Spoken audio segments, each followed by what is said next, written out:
Hey, Caleb here in the Rosa String Works Workshop. Today we've got a 12-string Framus. This is a 1966 Framus guitar. These were made in West Germany. You might be able to see the label in there.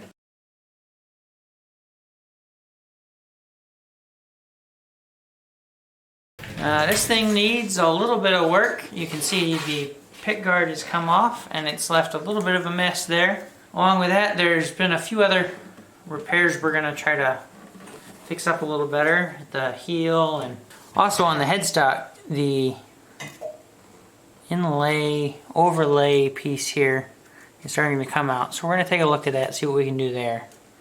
But I think the first thing I'm going to do is set it down and take a look at this Pickguard spot. Since it's the most obvious and, foremost thing. If you see this mess here, this isn't glue, this is finish. It's kind of melted. You can see it's also on the back of the Pickguard.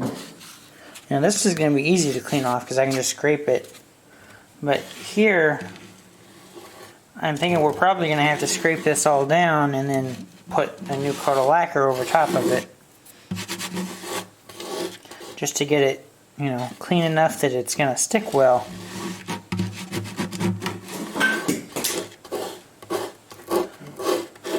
So I guess the first question is, what are we going to use to scrape this off? Well, I said I was going to scrape it, but we need to try the simple thing first, like Jerry says. So I'm going to take some of this 220, and this is that stuff we figured out works real good on finishes.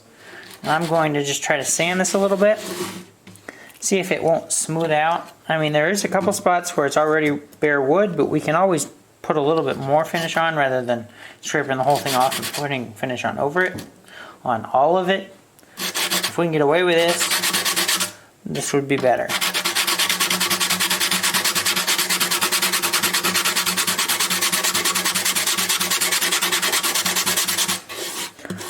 So I'm not going to film me sanding this whole thing, but that's what I'm going to do, and I'll bring you back once I decide if it is or isn't going to work. So on this 12 string here, someone at some point has repaired this neck, and it is a little rough. So we're going to go ahead and see if I can't, do a little bit of sanding here and soften that transition. So I've got some 600 and some 1200 sitting here. I'm going to start with the 600 and see if I can't just maybe knock down this little transition. I think it's getting better. I'm not going to, film me just sitting here sanding. But I'm going to sand it a little bit and then show you what it looks like. So I just finished with the 600 and it's almost gone. It's much better. You probably won't feel it, but you will see it. So I'm going to start with the 1200. And after the 1200, the semi-chrome polish will make it blend in. Pretty much spot on. You won't even be able to see it at all. I'm not going to get to the semi-chrome just yet. I'm going to do that when I go clean up the whole instrument. Not sure how well you can see it, but if I wet it down, that's pretty much what it's going to look like with the semi-chrome on it. Even before I use the semi-chrome, it looks pretty good. I mean, it's definitely cleaner and it definitely feels better, so I think we're doing pretty good.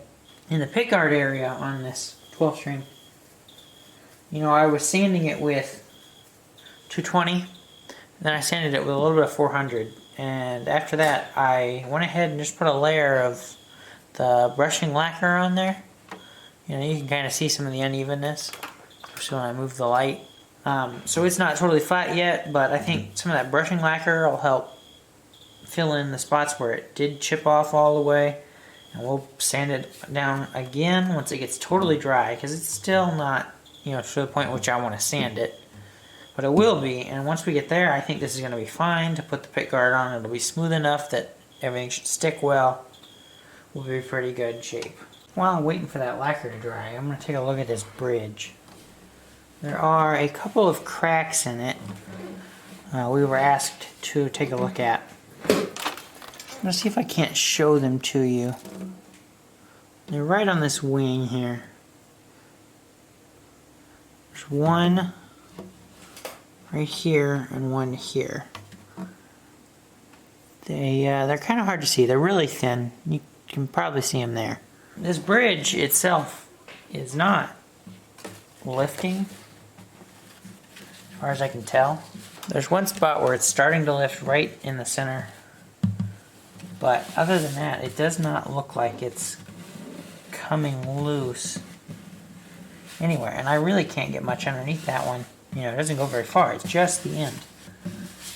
So I'm not too worried about the bridge.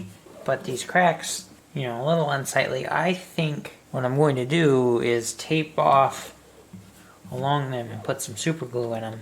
And that ought to be good enough, you know, to stop the cracks from spreading if they are, or, you know, at least just fill them. I hope that'll do what we want it to do. So I'm just going to take a little bit of painter's tape. We're going to try to follow the crack. So now that I've got the tape in there, I can run a bead of super glue down the center. The only place that it has to go is in the crack. So it should look good, and I can wipe off the excess.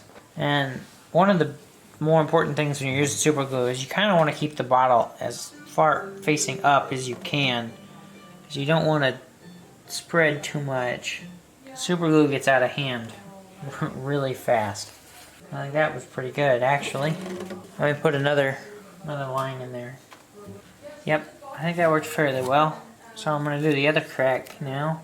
So now we're looking inside the guitar here. And I just wanted to kind of talk about this bridge plate. You can kind of see it there, but it's really not that easy to see because it's, you know, really far away. But I am fairly certain that this is a softwood bridge plate, you know. And it looks like a nice piece of spruce that's in there, which would generally be okay. Typically, you see hardwood bridge plates, maple, you know, we typically use Padauk, which is another hardwood. And I mean, a spruce bridge plate is not a bad thing. Tonally, it wouldn't be that bad, but structurally, there's a little bit of a problem there. On a normal 6-string, you may not notice it so much, but on the 12-string, having a softwood bridge plate is going to allow a lot more bulge to be pulled in this top. And I'm fairly certain that there's quite a bulge in it. Now, the other thing about this is this bridge plate isn't loose. It's still very well stuck in there. So, you know, getting it out and replacing it is something we could do, but the question is whether it's worth doing. Because as of right now, you know, it's well stuck.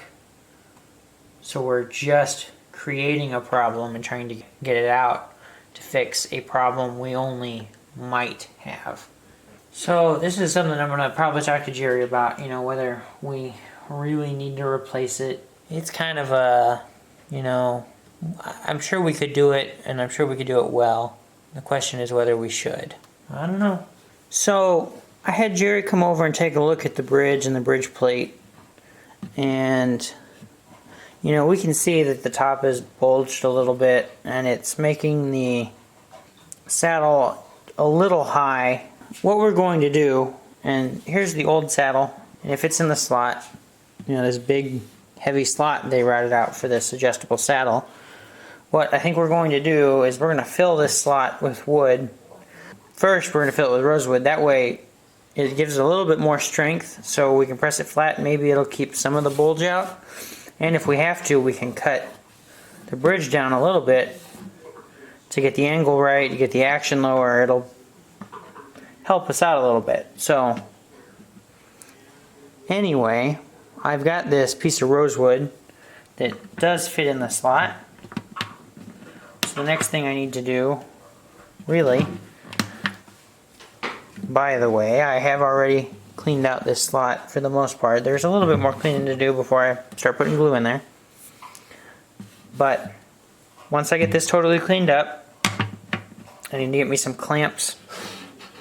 And clamping this is going to be very important. in the way that we do it, because we want to try to get it pressed as flat as we can so that it clamps, you know, glues this down to the top as flat as we can get it.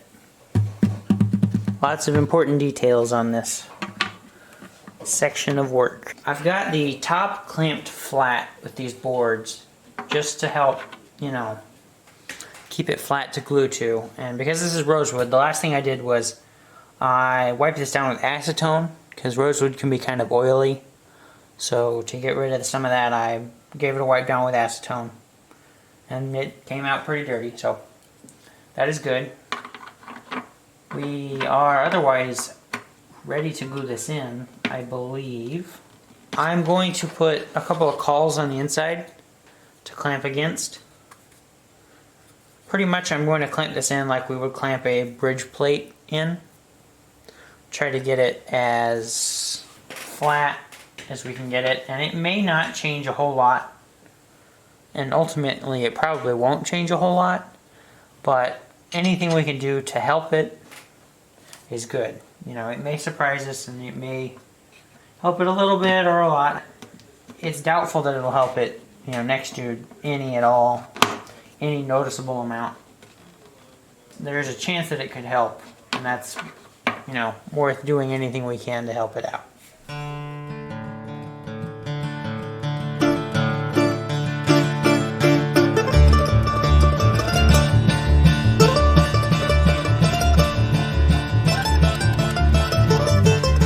So it's started. I'm probably going to use the clamps to press it in. It's going to be tight.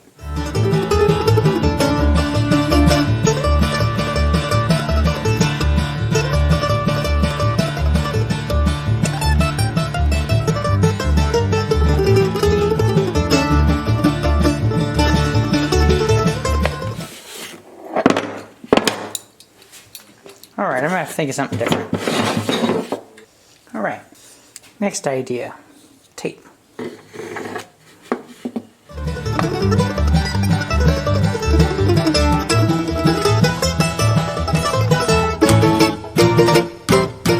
This is one of those things that I'm going to want to press, you know, evenly all the way across. So I'm going to end up with a wavy stick that didn't make contact on one side. Oh, nuts. So the bridge broke. You know, this was fitting snug, and apparently it was fitting a little too snug. Broke right along that grain there. And my immediate thought is, well, I need to take it out. You know, if there's any semblance of maybe putting it back together, this needs to come out. The problem is, it's snug, and now it's so far in, I can't get it out. And with all that glue, I don't know what to do. Jerry's already gone to lunch. I'm really struggling on what the right course of action here is. I'm kind of at the point in which I probably just need to step away. You know, I'm worried that if I leave it, it's just going to be harder to deal with. But I'm also worried that if I try to pry it out of there, I'm going to break it worse. You know, if that's even possible at this point. So I'm taking the bridge off on this 12 string after my accident breaking it. That's what's got to happen. And the goal here is to take it all off in one piece. You can see I've been working on this for a little while. I've had the bridge heater on here, getting it warm, working my way across.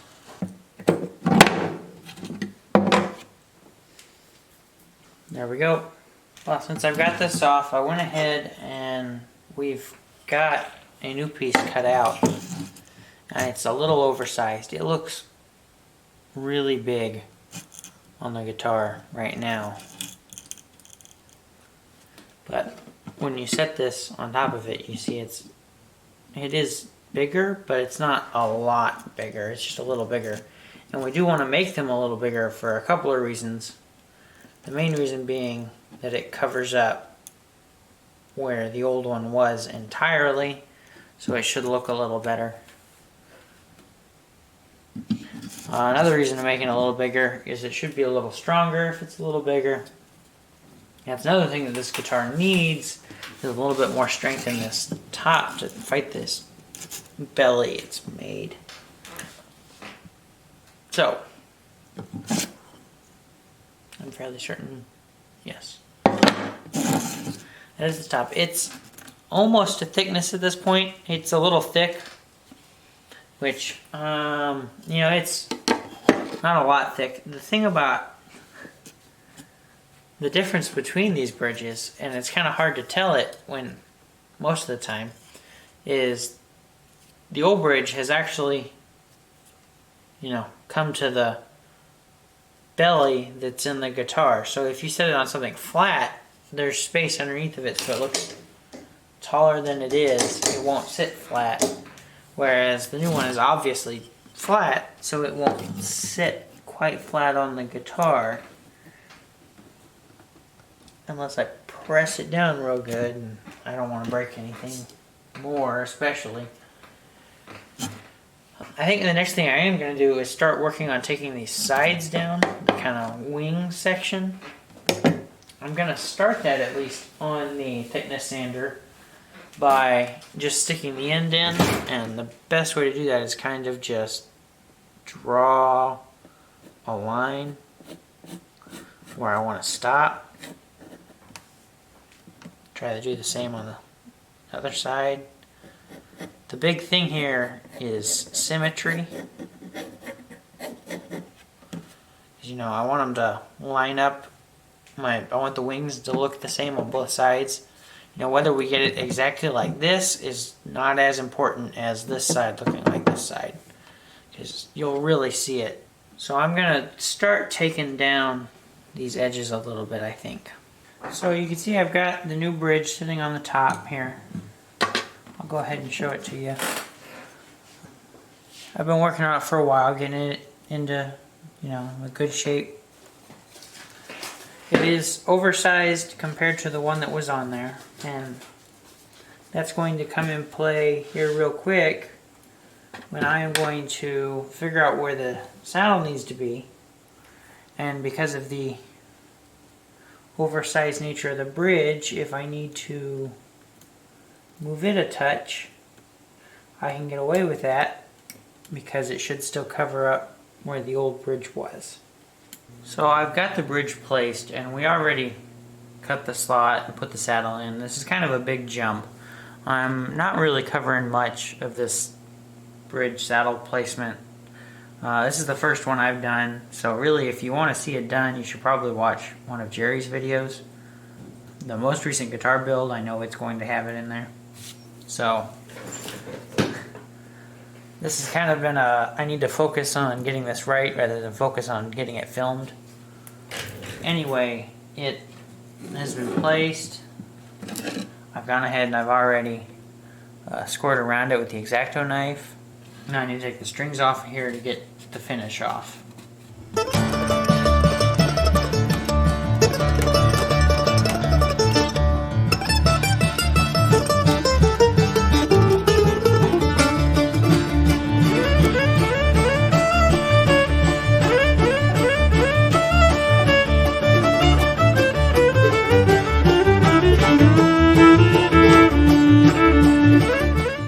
Alright, I'm fairly certain I'm ready to glue this on.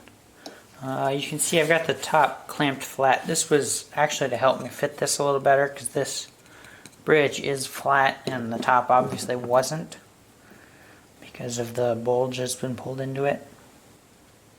And I say flat, it's mostly flat. There is still definitely some, you know, some curve to it, but it's a lot flatter than it was so that this fits to it, you know, more like it should. I'm not gonna say for a fact that putting this bridge down on here is gonna keep it this way. I'm just saying that it's gonna glue a lot better if I clamp it flat while it sets up. So I've got a couple cauls, and some parchment paper ready to go on the inside. I did already go ahead and scratch up the back of this. I'm not sure if you can tell. And then I wiped it down with acetone because this rosewood can be kind of oily. We really don't want that in the glue. What I haven't done is gotten a glue or a paintbrush yet. Actually, the last thing I'm going to want to do is go get some warm water to clean up any glue squeeze out. So I'm going to go do that, and then I'm going to come back and I think we can glue this thing in. Alright, I think we're ready to go. I better be ready to go because I have started putting the glue down. I'm going to make sure to get it on both surfaces. I don't want to put too much down in the sound or in the string holes. Rather not make a mess on the inside of this instrument. So I'm going to try to just paintbrush it over top of the holes rather than straight out of the bottle into the holes. That way not so much is going to go down in them. Once I get the caul on the inside, it's not going to make too much of a mess. So there is a slight, slope with the way the guitar's sitting at the moment. But with the little lip, it pretty much just held it right where it needs to be because of where we've dug the finish out to set the bridge on the wood. Gotta make sure it's all lined up. This is going to be one of the more complicated steps here.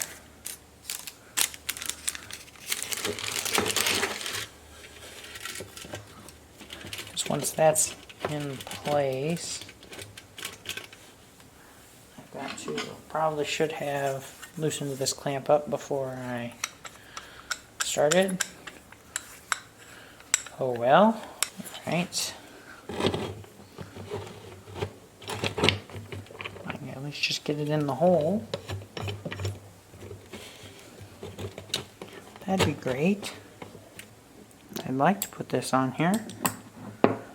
That sure looks like it's not going to fit. At least not with these clamps. Alright, quick reassessment. Alright. That's going to work. So I need to get that caul back in there. Alright. It's looking good. I'm going to go ahead and do a little bit of cleanup before I put some more clamps on. Alright, a little bit more squeeze out. I'm going to try to clean up the squeeze out as I go. That way there's not just a huge mess at the end. Now that paintbrush is going into the water, so that helps, kind of thin up the glue that squeezes out. That way I can clean it up with the rag a little easier. It doesn't dunk up my rag so quick. And I gotta tighten these together because if I tighten one, the other's loose, and so it's just a little bit at a time. I'd like to get something out here, but I'm not so sure that I can. There's like, with the 12 string and as thick as the braces are, the caul's not out there, so there's not really much to clamp against. So I am heavily relying on these. I am getting squeeze out there, so that's telling me it is pressed. So I guess maybe it's fine. Not what I would prefer, but it'll probably do. Alright, I think we're there. We're at the moment in which I let it sit. This will either sit until late afternoon or maybe even until I come back to it another day.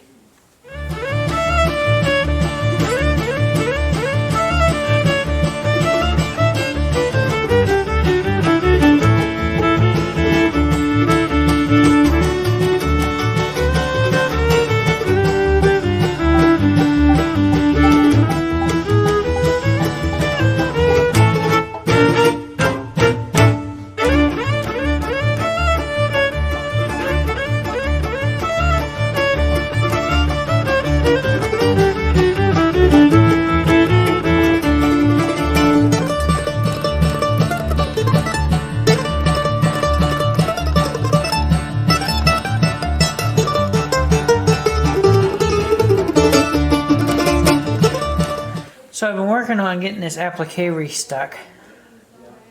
The way I've been doing it really is I've got a piece of parchment paper kind of off camera. You can't really see it right now.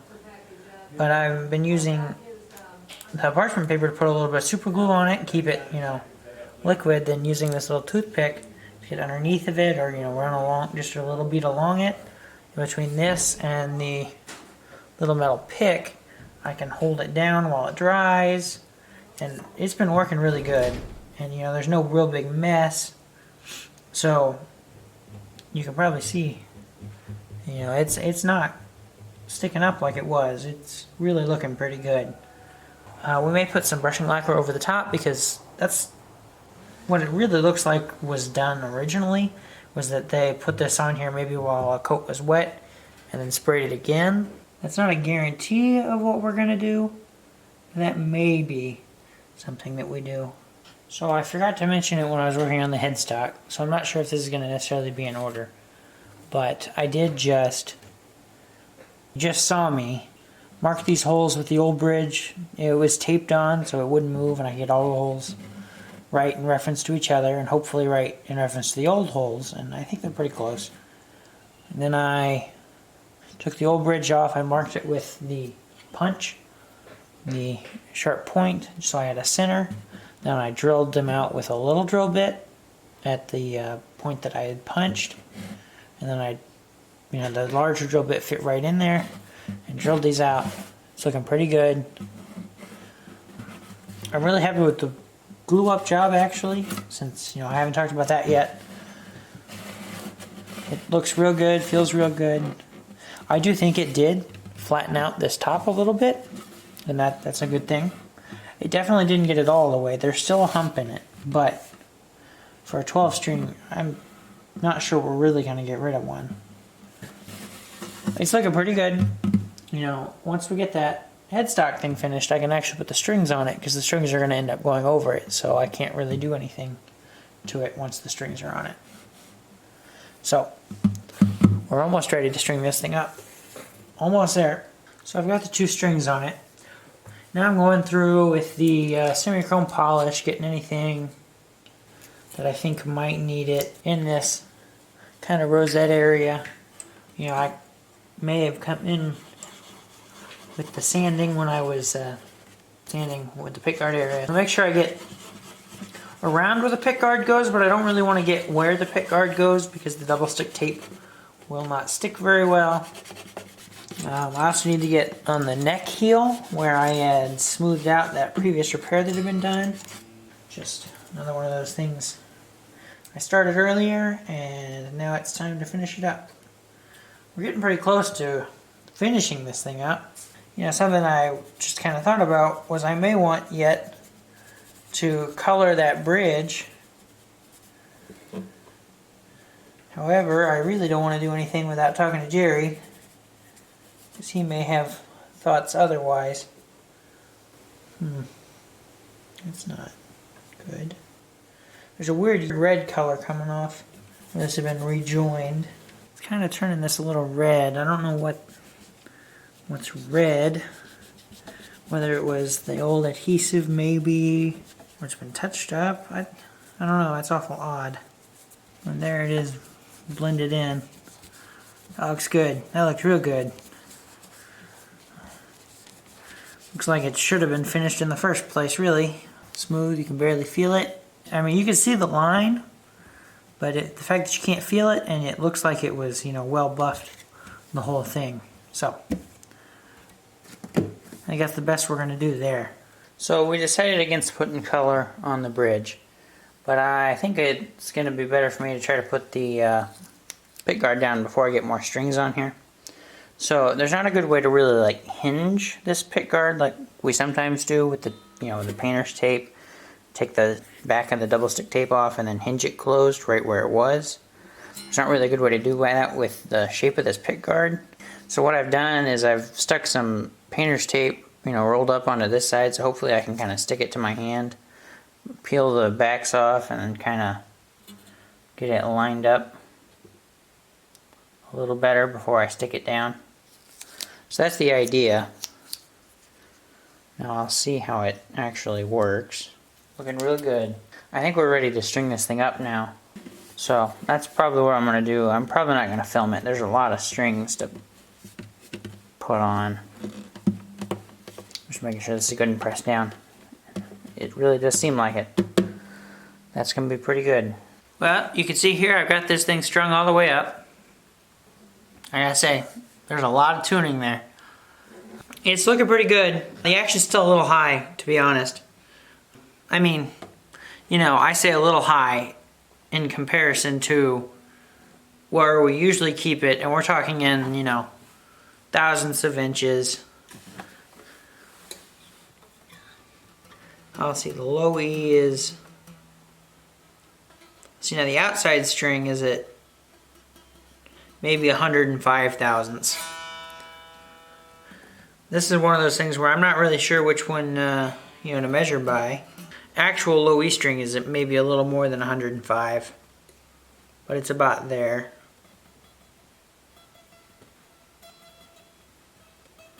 And the high E, it's about 90. So it's, you know, a little high. You know, it'd be nice to have the high E down a little closer to 80 and the low E less than 100. I'll have to see if Jerry wants me to, you know, take this any further, really. I mean, it's sitting pretty low and there's not a whole lot of angle on those strings. And for a 12 string, you don't really play up here very much. You know, most of your playing is down in your open positions.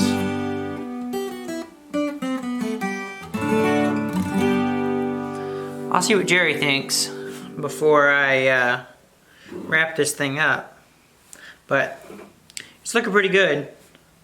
It's definitely come a long way. Well, I think this Framus 12 string is ready to go. I told you I was going to have Jerry take a look at it, and there was one thing that I went back and did after he looked at it, and I lowered and cleaned up that 0 fret, if it'll focus on it. There we go. You can kind of see there, it's cleaned up. And I probably could have lowered it a little more, but it's better to have not lowered it quite enough than to have lowered it too low. Because if it's too low, we got a serious problem. This turned out pretty good, and I gotta say, the new bridge, which, you know, wasn't exactly planned, looks pretty good on this old guitar. Minor mishap to the side. We did quite a couple other things. If you remember, this pickguard area was a real mess underneath, and I sanded it smooth, put a couple coats of that brushing lacquer on there to get it nice and smooth, and we double stick taped it. We also fixed up that applique on the headstock where it was coming loose. Now it's definitely not coming loose. You can feel it, but it's, you can't get underneath it. And we cleaned up that previous repair on the back of the neck. If you can see it right here. Nice and smooth, can barely feel that. So I'm going to play it a little bit, and then I'm going to stick it in its case, make sure it's good and clean. This thing will be ready to go.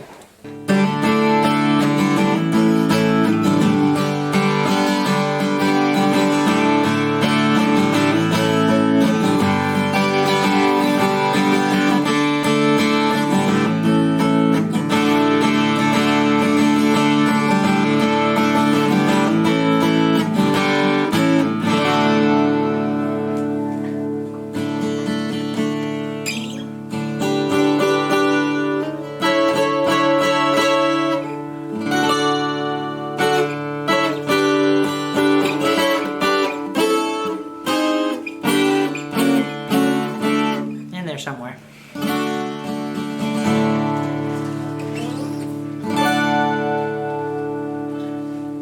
It's got a nice sound, you know, 12 string.